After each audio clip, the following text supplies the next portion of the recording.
Hello, my name is Ryan, and I'm here from GameRant.com, and I'm going to show you a game called The Sandbox. Some of you may notice this game as a mobile game, actually, that existed in 2012. It's made by Pixowl Games, and it's basically the next step of the old Flash archetype, the Falling Sand game, which some of you may notice, some of you may remember, where there was different types of sand, and they each represented an element, and you could then combine them in interesting ways and just kind of build in a sandbox, and hence the name. So, this is the Steam version of the game. It's currently in early access, and in the simplest terms, it's basically just a PC port of a mobile game, which you'll probably notice from the screen itself. You've got the big garish buttons meant for, you know, fingers touching them and such. But one of the biggest omissions that you'll notice, there's no button for exiting the game. And once you jump in the options, you quite literally only have music and sound.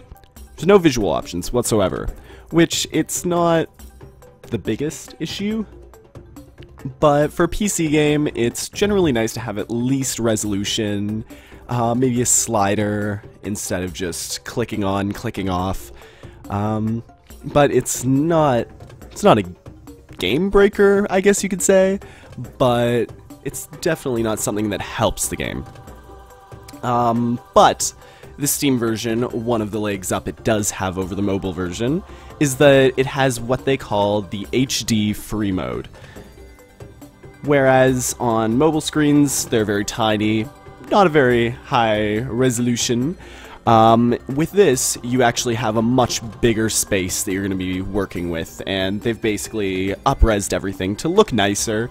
Of course, it is all pixely and such, so it's not going to look, you know, absolutely gorgeous with its HD graphics, but it's going to do exactly what it kind of sets out to do, and present these kind of quirky little pixel worlds with this nice floating man who has mysterious powers and may or may not be some sort of deity.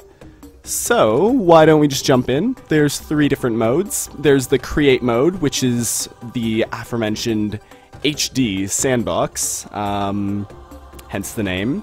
We have Play, which, as you can see, it has different campaigns. At some point, they will be introducing microtransactions, but right now, the Humans campaign is completely free for players, which, well, it costs 2 energy in-game, which you unlock by doing missions. You literally get hundreds per level, so actually, I'm gonna buy that right now.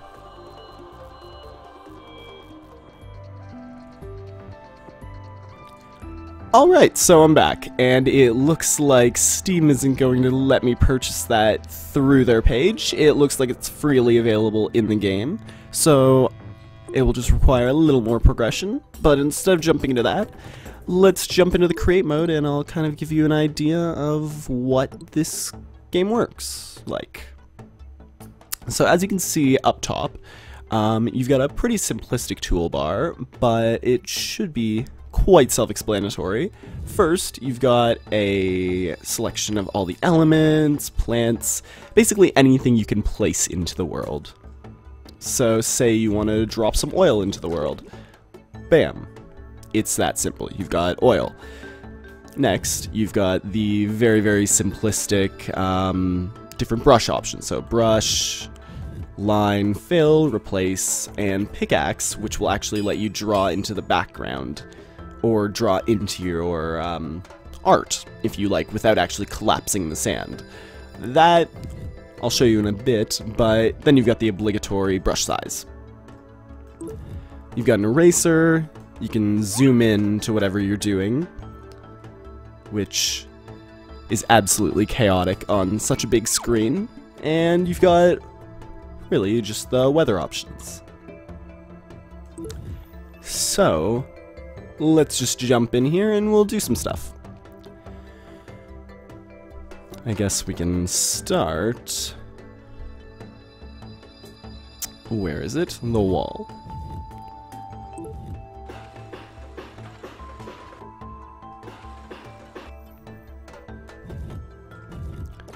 throw in some oil. I'll illustrate what these little elements can do.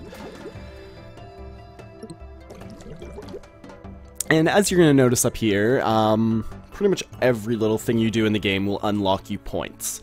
These points can be used to buy new items. So actually, let's just jump right in here.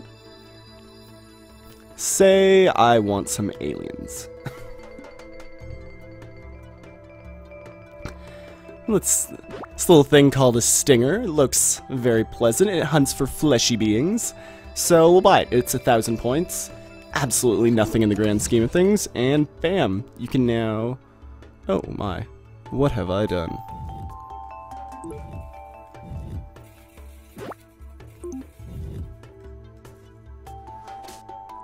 Okay, so it looks as though those little dots are actually the alien. Great. So I would have to guess that if I throw some humans into this world, bad things will probably happen to them. Or not. So I'll just drop in a robot to kill them all. But, back to the elements. This is where the game's kind of pedigree comes in. Because for those who remember the Falling Sand games, it's all about manipulating these different elements. So, you've got something like, say, fire. Of course, fire and oil, as you would expect. Oh, all the humans are dying. Okay, so yes, those aliens are not good. I'm not going to get rid of them because it won't let me. Okay, it's not important. But as you would notice, or as you'd expect from something like oil, you've got a little bit of fire up here. As you can see, it's all nice. It doesn't affect the robot, but it does kill aliens, which is nice. But yes, as you'll notice, we've got lots of oil right here, so you just bring down your fire and heat around it, actually. Oh, there we go. We've got oil on fire. Always a great thing. But what I'm going to do is, I think to better illustrate just the insanity that can kind of come from this program, or this game, sorry, let's just bid a little something extra.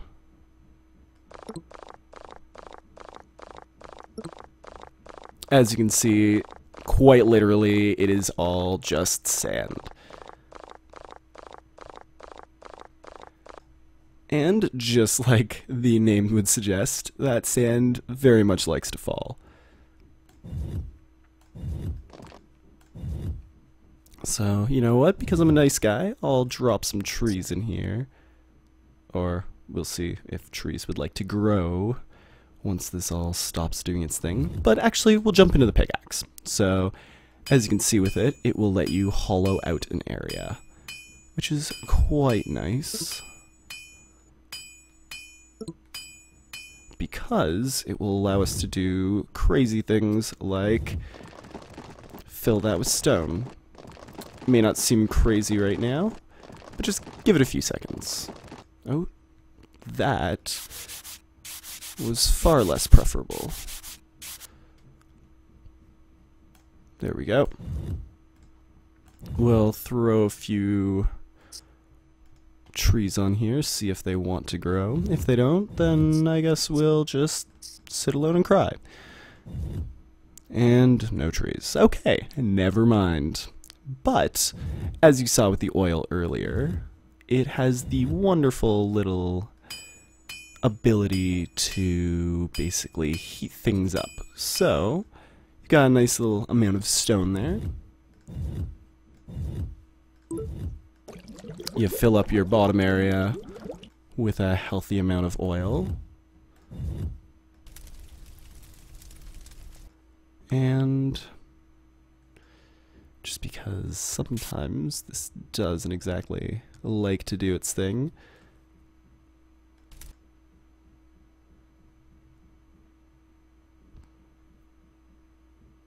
There you go. See? You add a little fire to the lava and very quickly, or fire to the oil, and there we go. We've got a nice little amount of lava going on. I'm just gonna add a little more because why not? Take a crazy chance.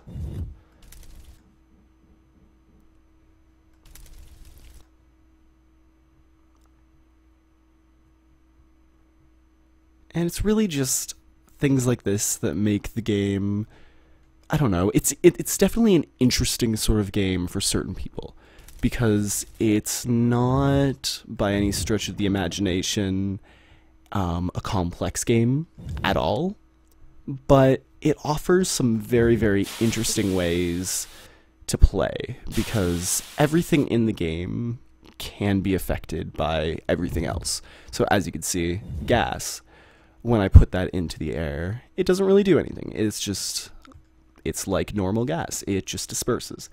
But the second that that gas gets anywhere close to the lava, you'll see that it makes a little bit of a chain reaction.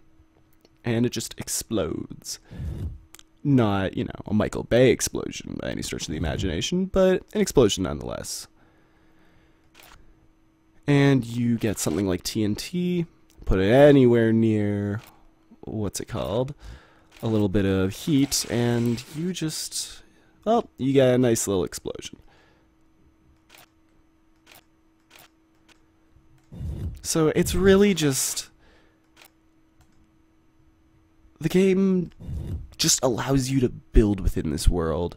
You've got pretty much everything you could possibly imagine.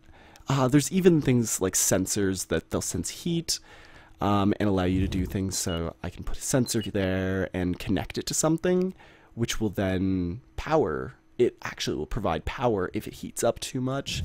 And it's just kind of interesting seeing how all of these things play together. But what I'll do is I'll actually jump out of this, and I'll jump into one of the little missions and show you those. So as you can see right here, we have the goal and just a little flavor text from Mr. Pixel God over here. So with this one, we are going to be using LEDs, and you're going to draw LEDs over the green area in the car, and hopefully it's going to provide power. So you got to find the little LEDs, which are under technology. Say we want red because red is a fantastic color.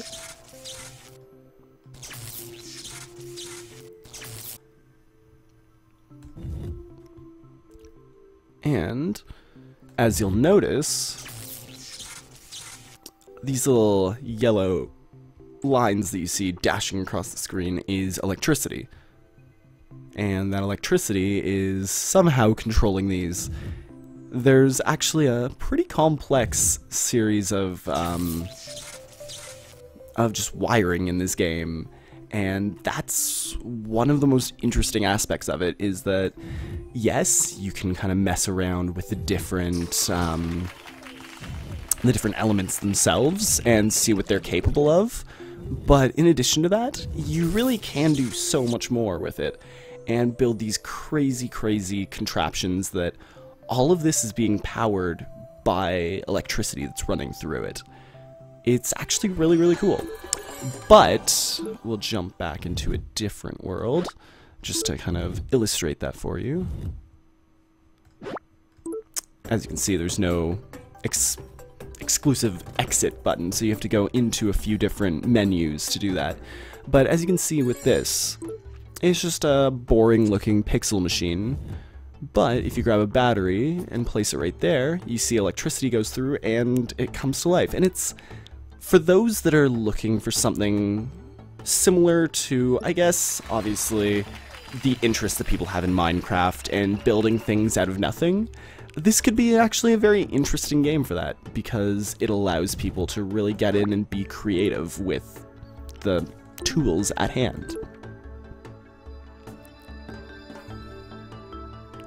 There's also, for those that are at all interested in chiptune music, it also has an option for, as you'll see, these little dots each represent a sound. And this is metal, as you can see. And once you add a little bit of electricity to that,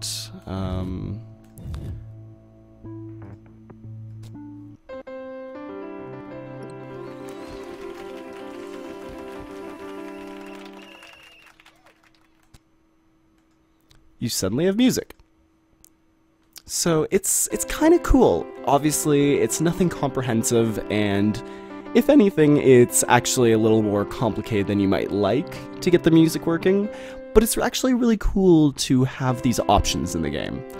And of course, like anything else in this genre, you don't like the music, that's okay.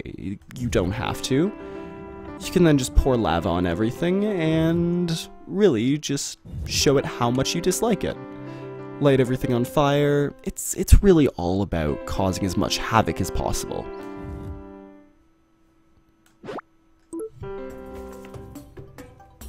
So, I guess what we can do is jump into another one of these little challenges and just do a few more of those to kind of give you an idea of what there is here. So with this one, we're going to be fixing the thermometer, and obviously, as you probably noticed from the contraption's name, all of these have to deal with building devices out of the electricity tools, which is definitely one of the more interesting aspects of the game.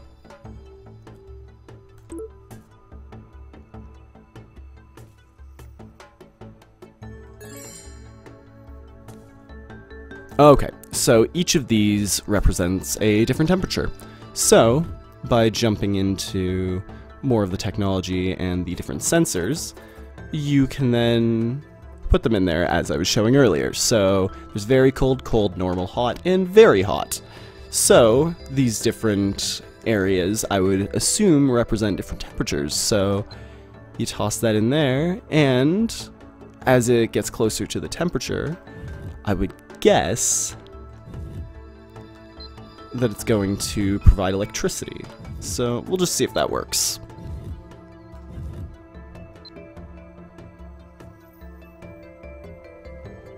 And I may have just lied to you.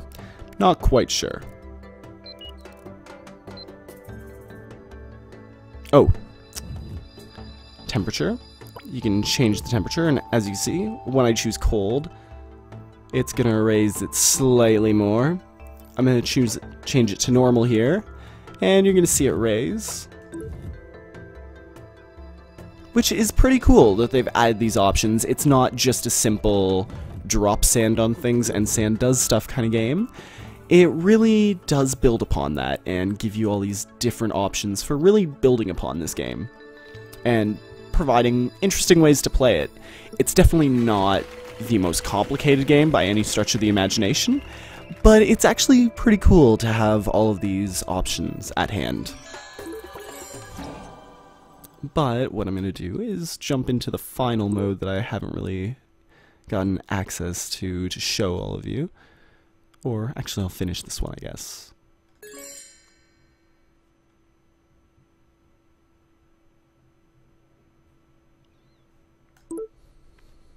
So it says, actually, no, I'm going to jump back. So I've shown you kind of the HD creation mode, the play mode. There's also the gallery, which for some people, this may not be the most interesting mode, but for those who have kind of an affinity for pixel art, this could be quite interesting. So you can obviously view by HD only, most played, new worlds, top worlds, all of that. So let's go into HD only top worlds and just kind of give you an idea of what there is. So there we go. First one is Meteor Defense. You can load up, and these are the different worlds created by people.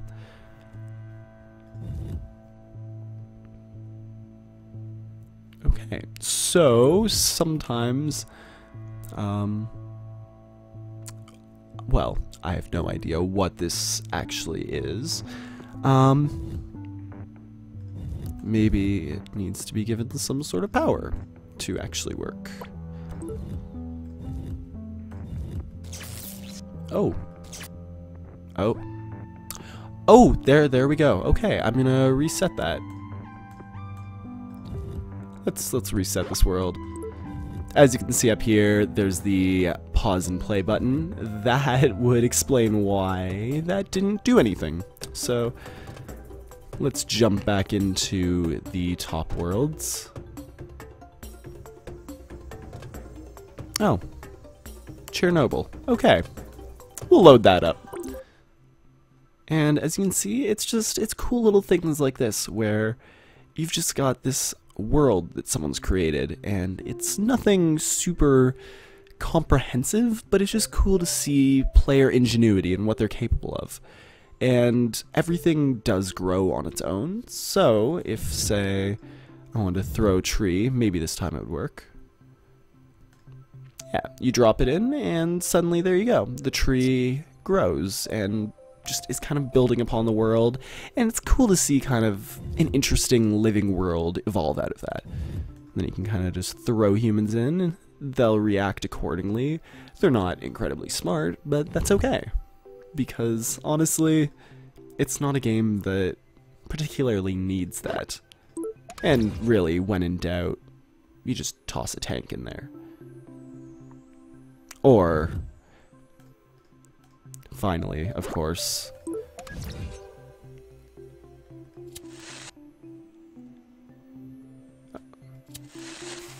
you can do this wonderful thing.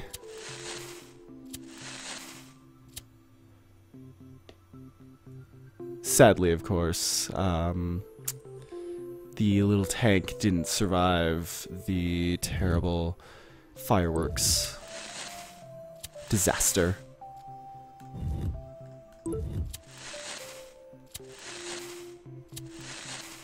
So really, yeah, this is the Sandbox. It's definitely not the biggest game you'll ever see on Steam, but it's an interesting little one. So that was the Sandbox. It's an interesting little game if you're into the whole, what's it called, mobile aesthetic, and just kind of mobile gaming in general, and you want to bring that to Steam, then you know what? It's definitely worth checking out. It's not the most comprehensive game out there on the market, but it's an interesting little one. So it's, you know, if that's your bag, then it's worth checking out. I've been Ryan from GameRant.com. And that's really all I have for you with this game. Like, subscribe, do all that wonderful social media stuff, because of course we love that, and we love making these videos for you, so check us out next time.